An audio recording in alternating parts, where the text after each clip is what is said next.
trying, failing, and trying again just like a scientist? Yes! Yes, Joseph? Okay, Romnick. Have you ever solved the problem by trying, failing, and trying again just like a scientist? Yeah. In what way? Justify your answer, please. Usually na the problem that I permit din ako ma-failures ka ng kwarta. Kaya maghanap ko kwarta kung sa possible solution na kung dapat yung kwarta para mag-apply ko. But I always fail when it comes to that kay wala pa ko'y trabaho and also like that. Though it has in science as well as lagyan ko ng process ka ng pag-unahan ng possible solution kay para masolve din ang certain problems na when it comes to money. Yes. So correct, no? Dili lang sabi siya sa pang-scientist. Kanang scientist gyapon siya nga way, pero magamit nato siya sa tuwag everyday problem solving, diba? So today we will discuss about the design thinking again. I am Ferdin Salinas from EED. So, what is design thinking? Design thinking is a way of solving problems by being creative, working with others, and focusing on people's needs. It helps us find better solutions by trying out ideas, learning from mistakes, and not giving up. So when we say design thinking, it is mga naka-try na ba mo mag-inong project na kamo yun mismo ang nag-design, kamo mismo nag-una-una. So project is one of the example of design thinking. Experiment, mga science project na to. So ano na siya, no? That is one of example of design thinking. And then, so in design thinking, this approach has 4 characteristics. First is human-centered. Second, collaborative. Third, optimistic. And 4 is experimental. So what is human-centered?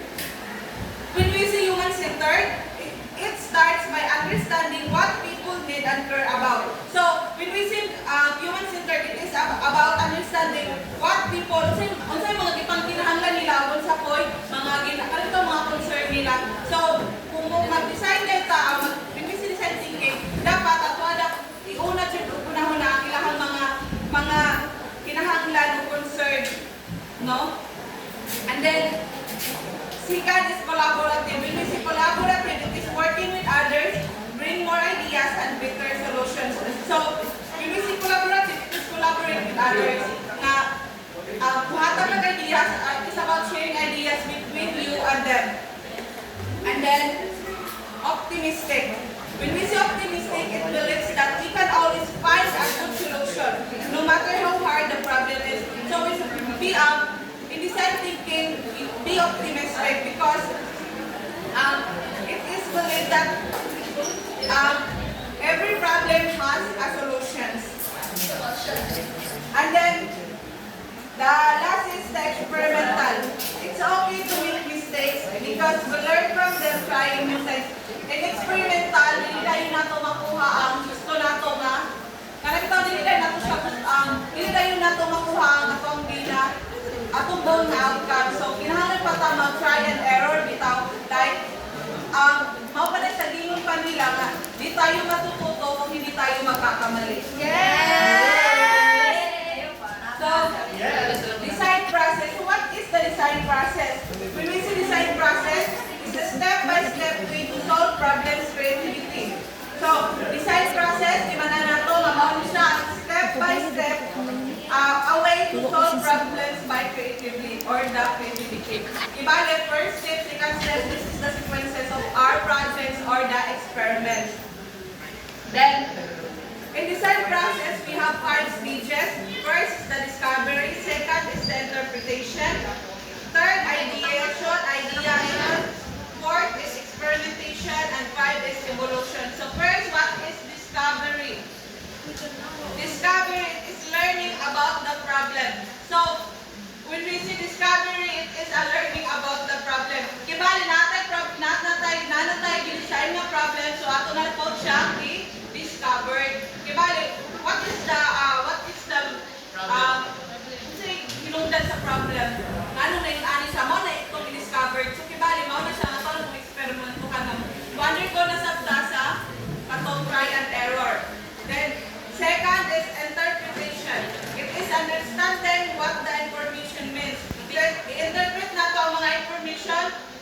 mga ginahatagan sa ito mga idea. Right? Then third is ideation. Coming up with ideas. From the word ideation, it is coming up with ideas to your workmates, groupmates, teammates, and so on. Then, fourth is experimentation. From the word experiment also, it is testing the ideas. No? Katawagin sa inyo ang word experimentation, ipagtisa na ito ang ideas. Like if I am your leader, then you are my members or my members. Then your ideas is testing sa nako. If your ideas is capable with that problems. Diba? Then five is evolution. With evolution, improving and bring the solution from the word evolve or evolution, evolve bitaw dapat ang mga ideas na gihatag nato, ang ato mga ideas na nakulit is ato pa siyang i-evolve para nga makuha na mo ato ang main goal yun nga sa problem. Kita na ko ba? And then, so, using design thinking in teaching. How can we use design thinking in class? To use this in class, start with a clear and meaningful design. Challenge the problem that's not too big or too simple. When planning, keep this in mind. So, first is frame the problem. Second, keep it simple. Third, sketch out in goals. Fourth, define measures of success. Five, establish constraints and write a brief. So, first is frame the problem. So, when we say frame the problem,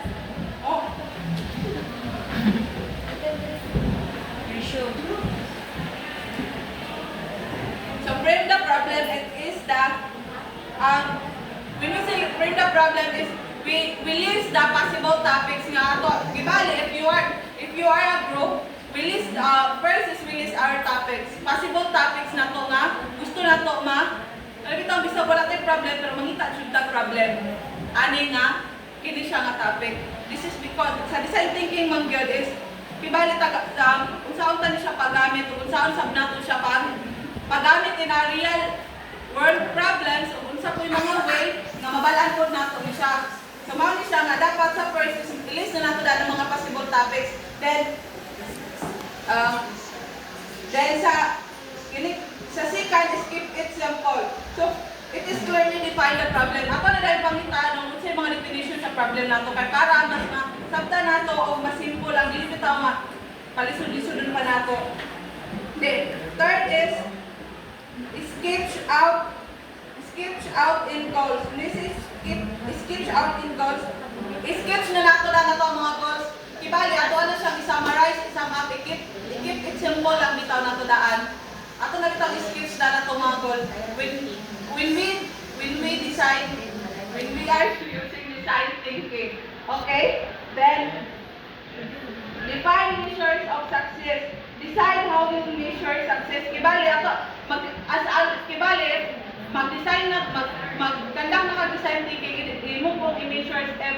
Ato bitaw inyong nakita bitaw nga mga di ba na natay problem nakalis na sa so ato bitaw mga concern di ba nagi ato na topic nga ang mga concern sa to po siyang mga concern bitaw sa mga needs o concern ato na po siyang i-gather ang information kay para nga maka-decide ta kung ato bang aron ma-measure nato ang success if we feel or not.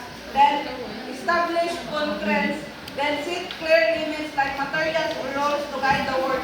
So when we see this use design thinking, dapat iset na nato daan ang mga ato kanang gibalik pareha gid lang ito sa constructions project. Di ba na sila yung mga limit lang na days kung kano sa bitaw siya i-turnover, kano sa siya mahuman. Nakabatay ba mo anak?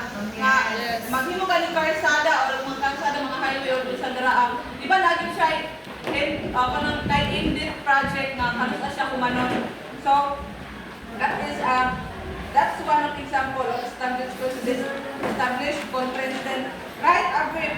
Create a short summary of the task including the problems, goals, and key details. Yes, of course. When we say yes, design thinking, dapat nakabalo na tanan sa atong goal. Kaya saan mo na itong pagpangita sa problem if wala pa nakabalo sa atong goal.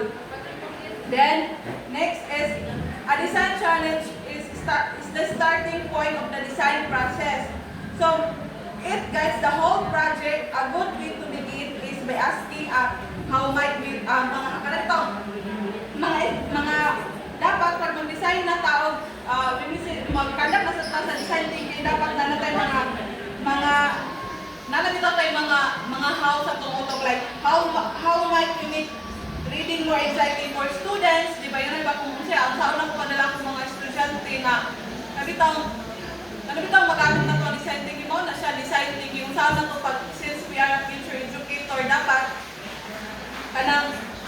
mag-design na bitaw talaga sa tungkol kung saan na ito pagdala itong mga estudyante, ka din sila ma-boring, ma-engage sila sa ito ang topic, then ka na ma-excite po sila, then how might we design student-friendly classroom ka na napunahon na napod ka as a teacher someday, dapat nanatay, di ba natay sa ato ang mga major subjects sa mga idok-idok na to ang mga classroom management, mga inana. So, mao na siya ang thinking din. Next is, once you have your design challenge, plan your project. Set how much time you'll need and prepare these three things. First is theme, second is spaces, and third is materials. So, first theme is, when we see theme, mag-pick people you trust with different ideas, skills, assign roles, and allow time for both teamwork and solo work. So, kibali, when we design a project, so kibali, ang imong mga teammates is na sila mga rule. Like, ikaw ang magtimuani, nga kaya sa nila. Dapat sa nila nakabalusap ka sa ila, kung isa ako'y makaya nila dito nga. Dili kayo hatag lang nimo, hindi ka, walit ka kabalo, kung kaya po sa imong tiyatagan. Then second is spaces, kung asa mo dapat mag-conduct ana. Like, choose a place where you team can meet and work regularly. Mangitatag place nga kalimuan na mag-asa ka dapat mag-conduct. Spaces is the place. Then, materials is gift tools like sticky notes, charts, markers, stickers, and maybe digital tools like a camera. Materials, tanan magamit nato sa when we design a project, dapat, di ba natin mga documentation out. Sa experimentation, it is pinaka-importante po sa experimentation is natin mga documentation because kung saan na ito pag-prove sa ilahan, wala tayong mapakita o wala tayong ebidensya. Then, with a clear challenge, apply the right team, space and tools, you're ready to move through the fine design process. Pag naaning tulo, si team, spaces, o materials, mag-proceed na dahil ka sa imuhang design process spaces. So, first of design process is discovery. Discovery.